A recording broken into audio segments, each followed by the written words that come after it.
I stayed silent for more than 2 decades, and today, at 72 years old, I have to speak out. Not for revenge, but for release, because there are truths that Hollywood never wants you to know. I have to tell you the truth about the marriage the world thought was a dream. The marriage between me and Alec Baldwin, especially love, infatuation, sex. They lead the world. I mean, they lead us. Have you ever loved someone so deeply that you forgot yourself only to realize you were living in a cage built by that very person? Have you ever heard the one you love scream in the middle of the night and realized that scream wasn't from anger anymore, but from power? Have you ever had to smile on the red carpet while your heart was shattering beneath a sparkling gown? People say Alec Baldwin is the most charming man in Hollywood, but to me, he was darkness wearing the face of light. Behind the smiles on TV, there were nights I was too scared to breathe. Behind the bouquets of white roses he gave me were thorns that cut my heart a little deeper every day. I lived in luxury, but I also slept beside fear. Every light in the mansion hid a secret camera. Every door led to another secret, and the man the world called a genius, an art mogul, a symbol of power. I thought she was perfect because the woman needed to be tough, and Kim is tough. I mean, in a good way. She's got a lot of very, very strong people. To me, he was just a shadow that knew how to smile, and that marriage slowly burned away my soul piece by piece. Today, I will reveal 5 truths that have never been spoken before. 5 nightmares I lived through every night in that marriage. The only question is, does your heart have enough beats left to hear it all the way through? I still remember the morning of May 22nd, 1990, when I walked into Culver Studios to audition for the film The Marrying Man. I was 36, just stepping out of what the press called my prime years of beauty, while Alec Baldwin, 32, was the brightest rising star in Hollywood. He walked into the audition room with dark brown hair, icy blue eyes, and a smile that made the whole room go silent. When the director asked, "Have you two met before?" Alec didn't answer right away. He stared at me for a long moment, then said in a slow, chilling voice, "No, but I think we'll be married before this film wraps." The crew laughed. I laughed too. But inside I felt something both magnetic and dangerous.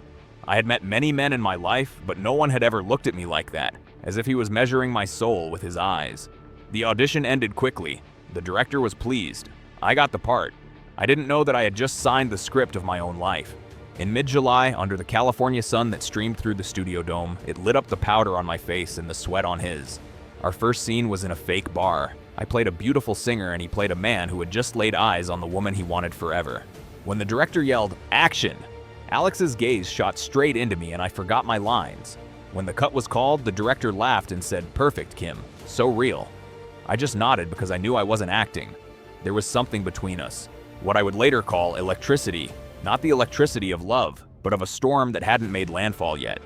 In the following shoots, Alec was always near. He brought coffee to the dressing room, sent flowers every morning, always white roses, with a handwritten note that read, "Just for you." I thought it was just a charming co-star being charming. But one night, after a kissing scene, when the director had already called cut, Alec didn't let go.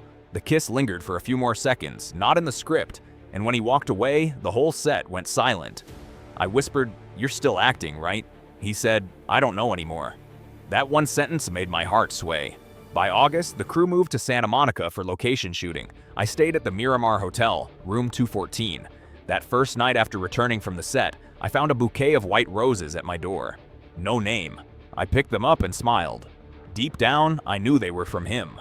The next day, he invited me to dinner. We sat in a small restaurant lit only by candles and red wine.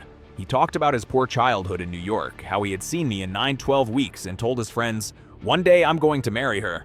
I laughed, but when I looked into his eyes, I realized he wasn't joking. There was something in that gaze, an intense certainty, a possessiveness mixed with longing that made me want to step forward and run away at the same time. But I didn't run. I stayed. By the end of 1990, we were publicly in love. The press started calling it the hottest romance in Hollywood. They photographed us on the street, in restaurants, at the airport. I smiled for the cameras, but inside I had a vague unease. Alec loved me with a passion that was suffocating. He called dozens of times a day, always asking where I was, who I was with. When I said I needed quiet time to study my script, he snapped, "I don't want you to be alone." I said, "You can't be with me every moment." He stared at me for a long time. Then his voice dropped. "I can." In April 1991, The Marrying Man hit theaters. The film was a total flop. The press called it a blockbuster failure and blamed it on the real-life romance distracting the two stars. I was sad, but Alec was furious. He slammed the newspaper down on the table and said, "They don't understand us."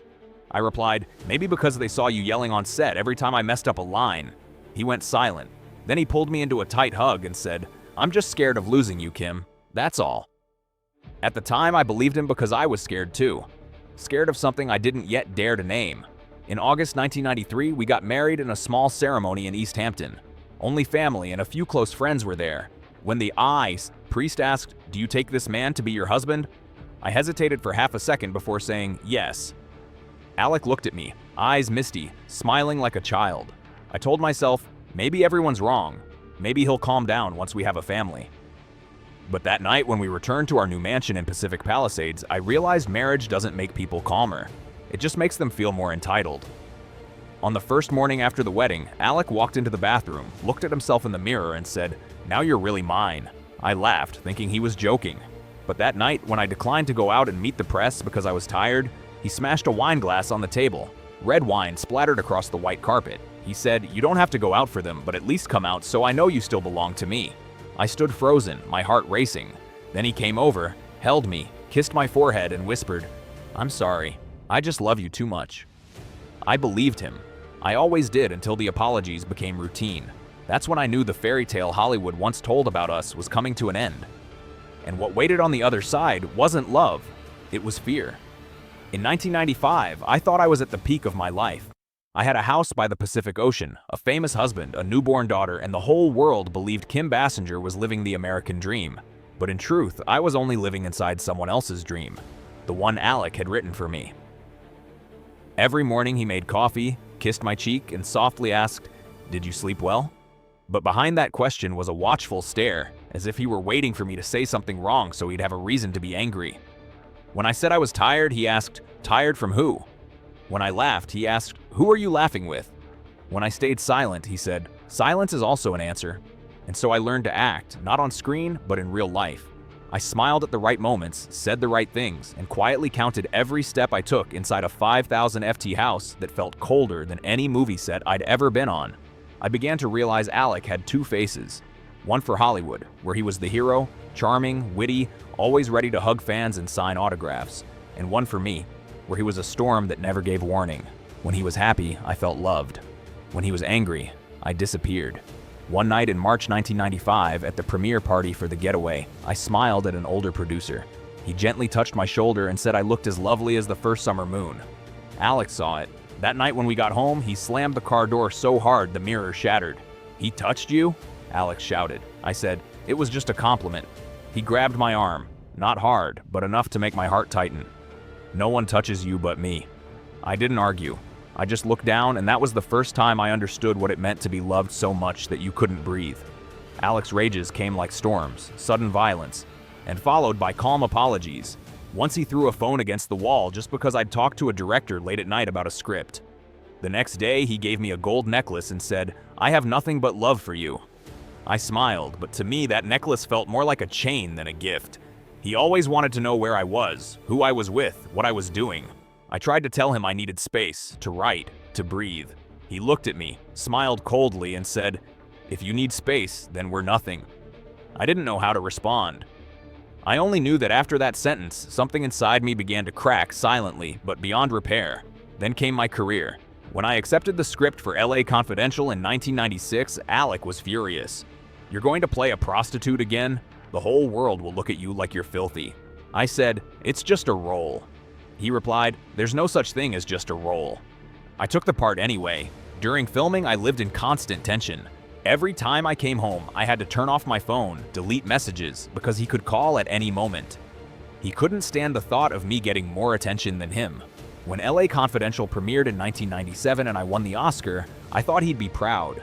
But on the night of the ceremony, when I stood on stage, I looked down into the audience and his seat was empty. He hadn't come. I still gave my speech, still smiled. But when I got home, I found him sitting in the dark. A wine bottle lay on the floor and he said, "You didn't say my name." I replied, "I didn't need to thank you in front of the whole world." He gave a bitter smile. "No, you just needed to thank them for making you believe you don't need me anymore." That was the first night I slept on the couch and the first night I realized I was sleeping next to a stranger. From then on, every day became a silent battle. He spoke less, smiled less, and I slowly learned to walk softly, speak quietly, and breathe carefully. I avoided every possible conflict, moving through the house as if it were filled with landmines. If he was happy, I was safe. If he was upset, I shrank into myself. Once I overheard him talking on the phone in his office. His voice was low, almost playful, until it changed when I walked in. I asked, "Who was that?" He said, "No one." But for a split second, I saw his eyes shift. The eyes of someone hiding something. I didn't ask again, because when you live in fear, you learn not to ask. In 1999, I gave birth to our daughter, Ireland. When I held her, Alec cried. I thought everything would change. I believed that the baby would be our saving light, but within months, everything was the same, maybe worse. He started getting jealous of his own child. If I held her too long, he would mutter, "So now she's the only one you care about?" I never knew how to answer. How does a mother choose between her child and her husband? In those moments, I felt trapped between two fears. The fear of losing my child and the fear of hurting him. And when a woman becomes that afraid, she stops being herself. One autumn night in 2000, we argued about something trivial I'd forgotten to call when I got to the studio. He yelled, slammed doors, and stormed out. I sat still, listening to the sound of the car leaving the garage, feeling empty inside. At 3 in the morning, he came home drunk, smelling of wine. He hugged me, kissed me, and said, "I'm sorry. I just can't stand the thought of you disappearing." I asked, "Are you afraid I'll leave or afraid you'll lose control?" He looked at me and I knew I had touched something forbidden. "You don't understand," he said. "Love isn't something you get to escape from." I wanted to argue, but he placed his hand on my neck. Not hard, not painful, just firm enough for me to understand that what we had was no longer safe. After that, I stayed silent for months. I didn't tell anyone. I still showed up in front of cameras, still smiled, still wore gowns, still said, "We're happy." But deep down, I knew I was living with a man I no longer recognized. A man who could make me tremble just by saying my name. And then the truth came out. One February evening in 2001, I got a call from a close friend. She said, "Kim, there's a rumor Alec is seeing a young assistant on the Pearl Harbor set." I gave a bitter laugh, thinking it was a cruel joke. But that night, when I saw a strange message on his phone, the words, "Thank you for last night," I'm still shaking. I knew everything had changed.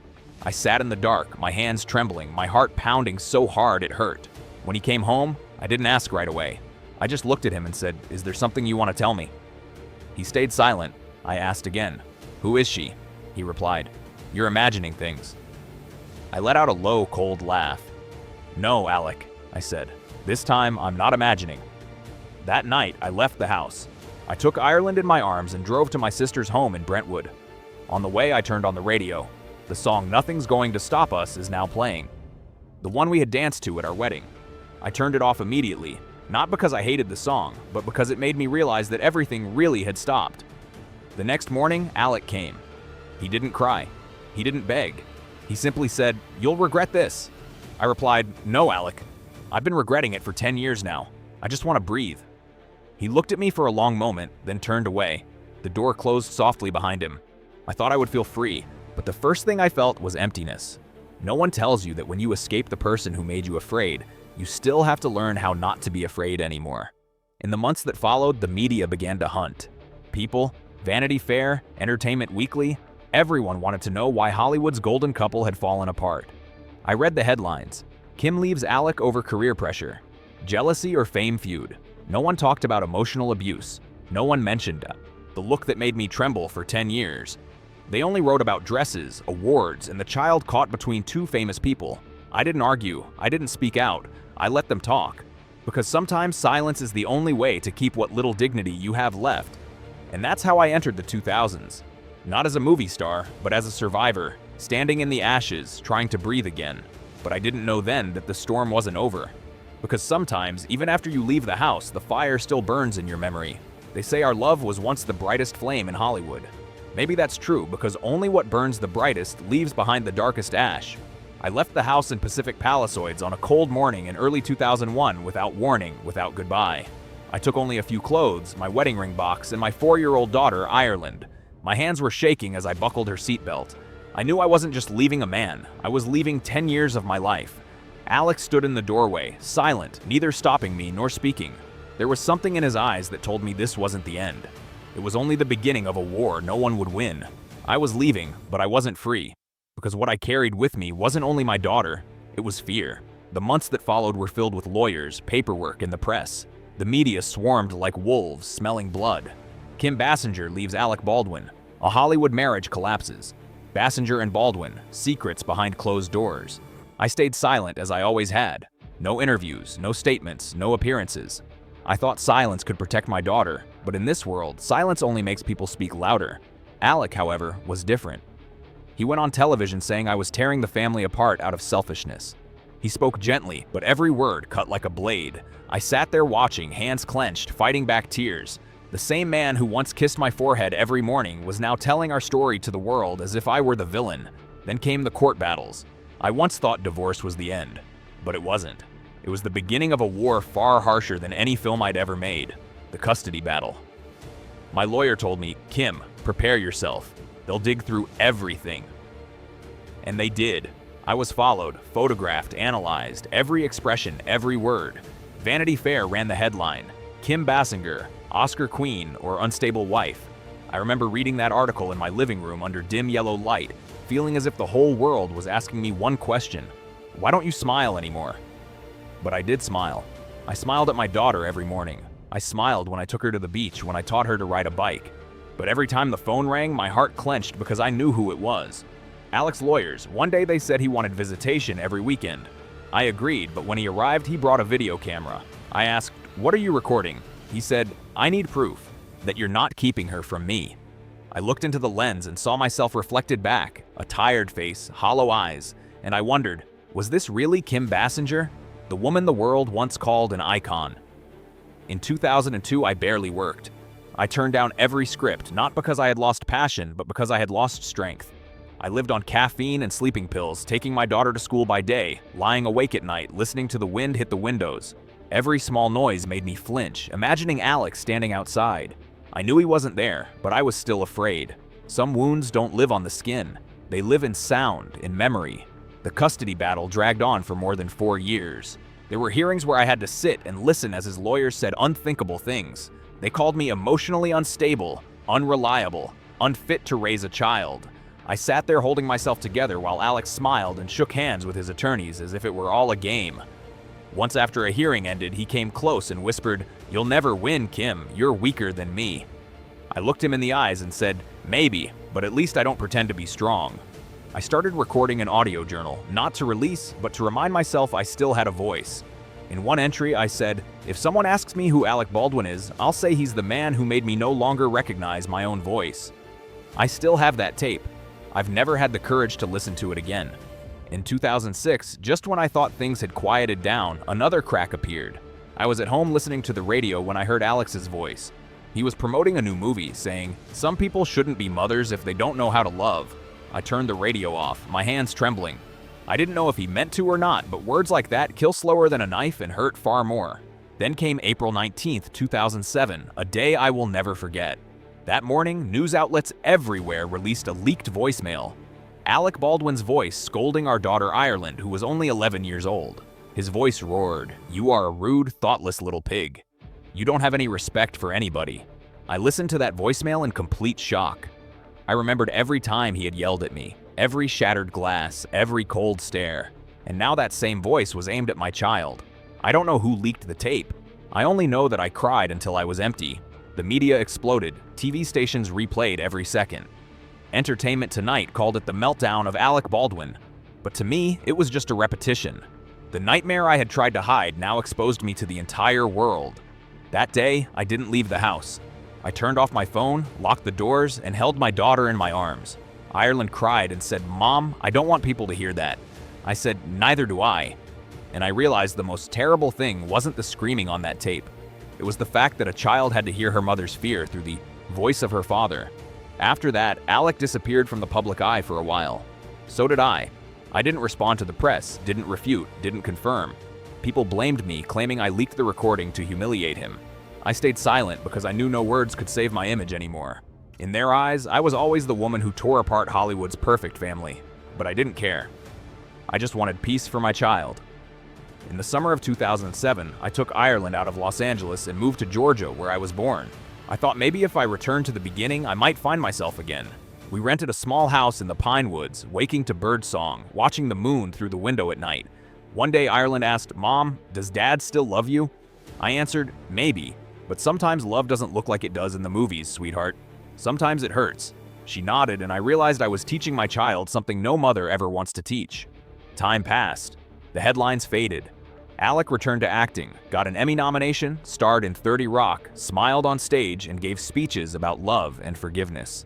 I watched him on screen, not angry, not jealous, just feeling something strange.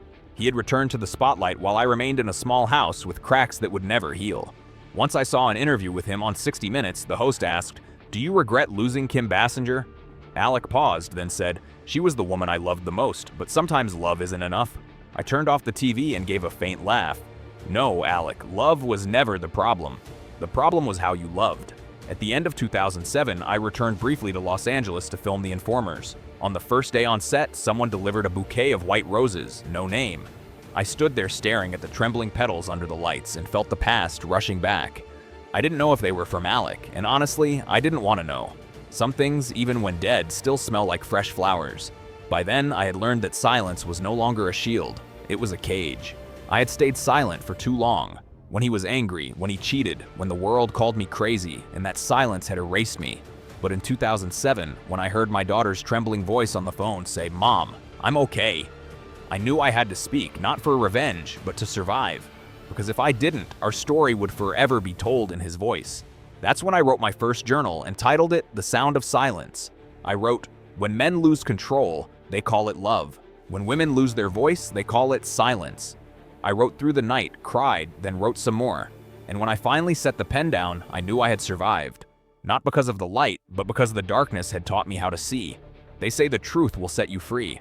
But what they forget to say is before it sets you free, it will burn you to the ground. 10 years after I walked away from Alec Baldwin's life, the world had changed. But I was still afraid of the sound of doors closing. I lived in Georgia, thousands of miles from Hollywood, growing roses and writing quietly in a small wooden house in the woods. Some people called it isolation, but I called it rebirth. Each morning I made coffee, opened the window, listened to the wind through the pines, and whispered to myself, "No one's yelling today, Kim. Today it's just you." I thought I had forgotten. But memories don't disappear. They just move from your mind to your heart, and then they lie there still waiting for a sound to wake them. That sound came one fall afternoon in 2010 when I heard Alex's voice on TV. He was accepting a Lifetime Achievement Award at a ceremony in New York. Speaking about love, mistakes, and growth, he said he had lost the most precious thing in his life because he didn't know how to love. I stood still. For the first time in years, I didn't get angry. I didn't cry. I just felt sad. The kind that comes when you know the past better than anyone else. And now all you could do is listen to it like distant waves. In 2012, Ireland turned 16. She started asking questions. "Mom, who should I believe? Dad says things weren't like you said." I paused, then replied, "You don't have to take sides. Just know that both your father and I loved you with everything we had." But when she asked, "Did you two still love each other?" I couldn't answer because I knew love doesn't die. It just becomes something else. A scar that no longer hurts but still stings when touched. I didn't return to Hollywood right away. I was still afraid of the lights, the cameras, the question, "Do you still talk to Alec?" But in 2015, fate knocked again. I was invited to join the Nice Guys. The director said, "Kim, we don't want you because you're a star. We want you because you're real." I said, "Yes." It was the first time in nearly a decade that I stood on a set. As I faced the camera, my heart pounded like it did during LA Confidential. But what surprised me wasn't how familiar it felt. It was the message that came after that first shoot. A strange number, short and simple. I saw the trailer. "You're still as beautiful as ever." I knew immediately who sent it. I read it. I didn't reply. 17 years had passed. And with just a few words, he walked right back into my mind like he'd never left. A week later, Alec called. His voice was deeper, rougher, slower. He said, "I just wanted to say I'm sorry. Not for the media, not for our daughter, for real, because I was wrong." I stayed silent.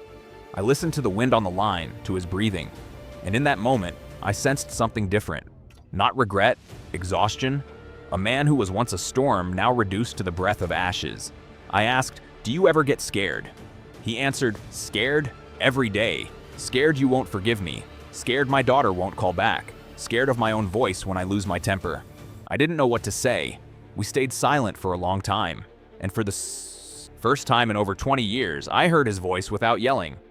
In 2016, I saw Alec again in New York. One May afternoon, Ireland hosted her first photo exhibit. She invited both of us. When I walked into the room, he was standing in front of one of her photos. A woman standing in the rain, her eyes part sadness, part peace. He turned around and looked at me. We didn't say anything. Time stood still. In his eyes, there was no anger, just quiet, tired regret. After the event, we sat down for coffee. He told me about his life, his new wife, and his young child. He said he was happy, but when he stared off into the distance, I knew that wasn't entirely true. I asked, "Do you ever wonder what might have happened if you hadn't yelled that day?" He said, "I still would have lost you because someone like you can't live in fear forever." I looked at him and smiled. "At least you finally understand." I thought that was the end. But fate always has one more chapter. In October 2018, I got a call in the middle of the night. It was Alec. His voice was shaky. "Kim, I need to say this. I'm being treated for depression. I dream about you almost every night. In the dreams, you're just standing there, silent, then turning away." I froze. For years, I had tried to erase him from my dreams, and now he was dreaming of me. I asked, "What do you want me to say?" He replied, "Say you forgive me." I closed my eyes. Forgive. Two simple words, but for 20 years they had weighed on my chest like a stone. I exhaled and said softly, "I forgive you, not because you deserve it, but because I need to live." He fell silent. Then he cried. And for the first time in my life, I heard Alec Baldwin cry. Not yelling, not in rage, just the quiet sobs of a man who once thought he was stronger than the world. That night, I slept the longest sleep I'd had in years. In the morning, I heard birds outside my window and realized I was finally free. Forgiveness didn't make me forget, but it took away the pain's power. It didn't erase the memories, but it made them gentler. In 2020, as the world sank into a pandemic, I spent most of my time writing. I wrote about my youth, about the roles I'd played, and about the marriage that had burned me from the inside out. One day, Ireland read the manuscript and asked, "Mom, are you sure you want to tell it all?" I answered, "If I don't, someone else will, and they'll turn me into a supporting character in my own story." She nodded, tears rolling down her face. I knew she wasn't crying for me, but for herself. The child who once stood between two storms and survived. At the end of 2021, I gave a rare interview with Harper's Bazaar. When the interviewer asked, "If you could say one sentence to Alec Baldwin right now, what would it be?" I smiled and said, "Thank you for teaching me fear so I could learn to cherish peace." That quote went viral. Millions of shares. People called me strong, but they didn't know that to say the words, "Thank you." I had to. Give up half my life. In 2023, I turned 70. Ireland had grown up, become a model, written a book, and spoken publicly about mental health. One day, she said to me, "Mom, I think all wounds are a kind of legacy, not pretty, but real." I looked at her and saw in her eyes something I had once lost. Fearless confidence. I said, "You're luckier than I was. You know, no one has the right to silence you." She smiled, held my hand, and said, "And you taught me that even silence has a voice of its own. I'm not afraid of the past anymore. I've learned how to speak it without trembling. I can look at pictures of Alec without crying.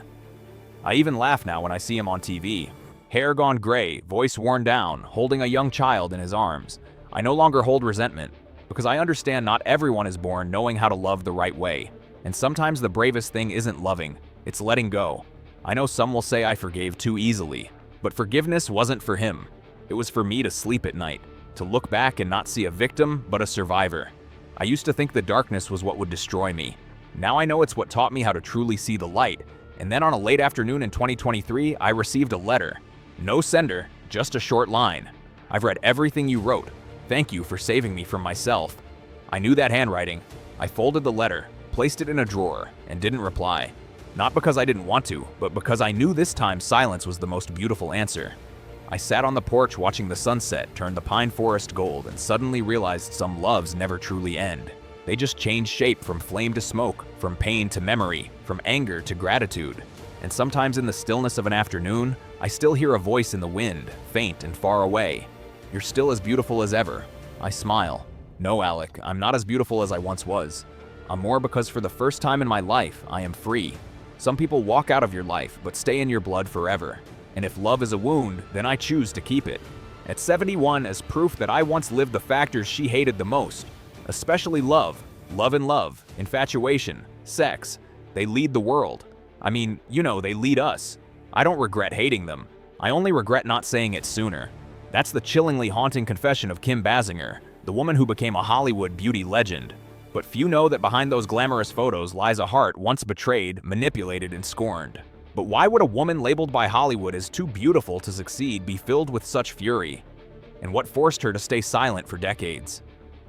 And who was the first? Hit follows Kim Basinger as she unveils the truth about the 5 people she hates the most. Kim Basinger, a cinematic goddess, the woman who became a legend in 9 and 1 or 2 weeks, Batman and LA Confidential. But behind the dazzling images was a heart that had been betrayed, manipulated, and scorned. And today, at 71, Kim Basinger is no longer silent. No more fake smiles and forced interviews. No more hiding the pain that has haunted her for a lifetime.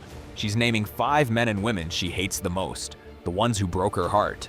And the truth behind each of these names will leave you speechless. Can Hollywood face this story with courage, or will it keep denying it all? Like, if you believe Kim Basinger won't hesitate to name the traitors and hit subscribe so you don't miss the moment these names are exposed. The truth has been buried for far too long, and now it's coming to light.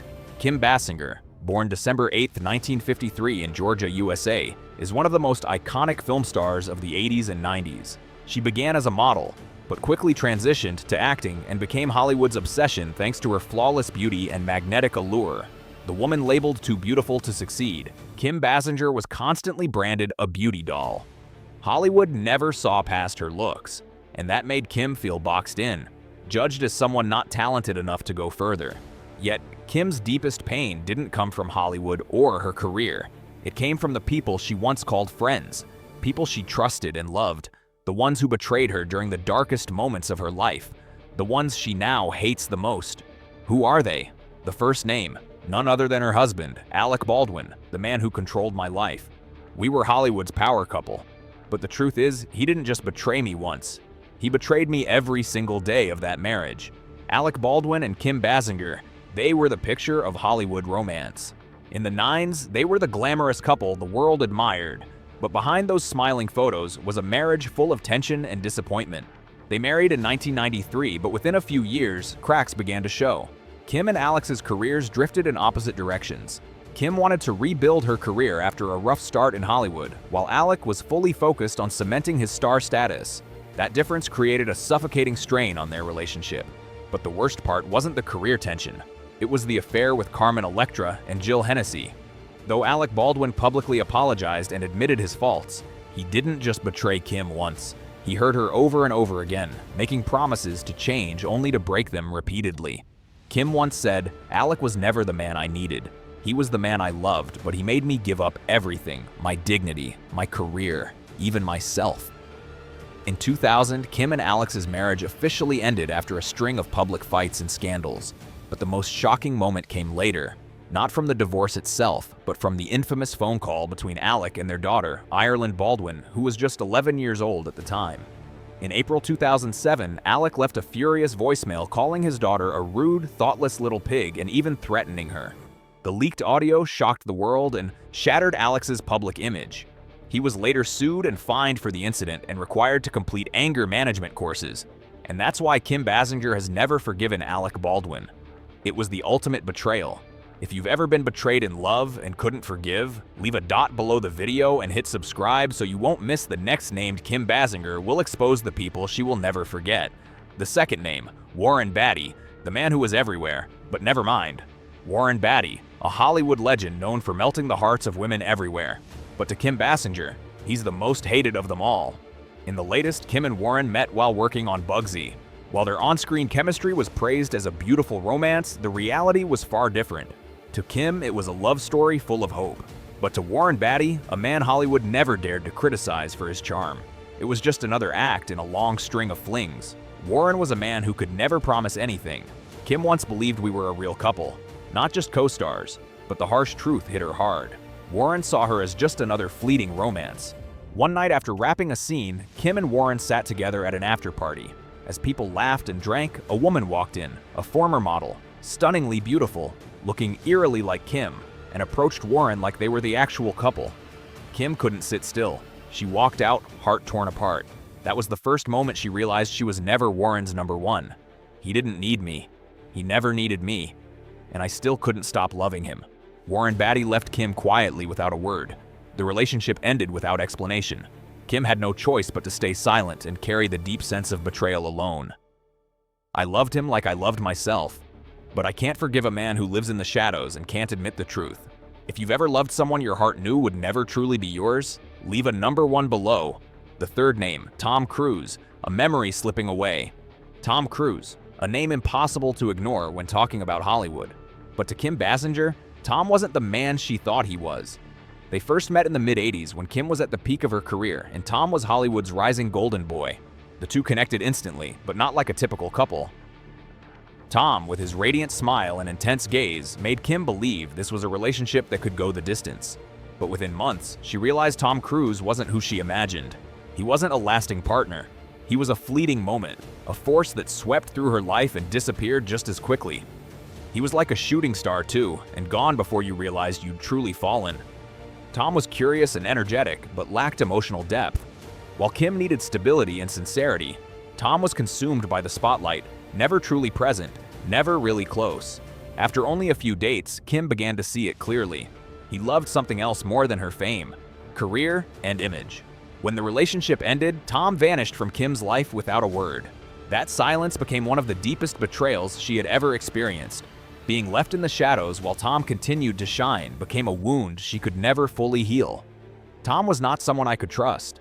He lived for himself, not for us. Don't let silence win. Let the untold stories of Hollywood and its hidden truths come to light. Don't miss the next names because Kim Basinger is done staying silent. Discover the secrets that have never been revealed. The fourth name, Nicole Kidman, the cracked friendship and the silent betrayal. Kim Basinger is not a woman easily broken. But when it comes to Nicole Kidman, she can no longer stay silent. Her name has never surfaced in interviews, but the resentment has simmered in Kim's heart for over 2 decades. All of Hollywood knew that Kim Basinger and Nicole Kidman were once friends. But there came a time when Kim began to feel pushed out, right when Nicole and Tom Cruise rose as one of Hollywood's ultimate power couples. Kim remembers clearly the 90s when she and Nicole worked on a project together. To the public, they seemed connected, but behind the scenes, Kim felt left behind. Nicole Kidman, the friend Kim once trusted, slowly became part of another world. A world where Tom Cruise endlessly projected the image of a perfect family. Nicole wasn't a traitor from the start, but when Tom started showing up more at our gatherings, I began to feel like a shadow. She chose silence, but she stepped into a world I couldn't follow. That's when I knew we were no longer walking the same path. Kim has never been able to forgive Nicole, not because she loved Tom, but because she abandoned Kim in her darkest hour. Nicole became a distant spectator, watching Kim's marriage to Alec Baldwin fall apart and never once stood beside her. She never chose my side. She stood still, watching me fall apart. And that's the most painful betrayal. Not over love, but over silence when I needed her voice the most. If you've ever felt left behind after broken promises, betrayed by someone you thought understood you best, leave a dot below this video. And if you believe Kim isn't stopping here, hit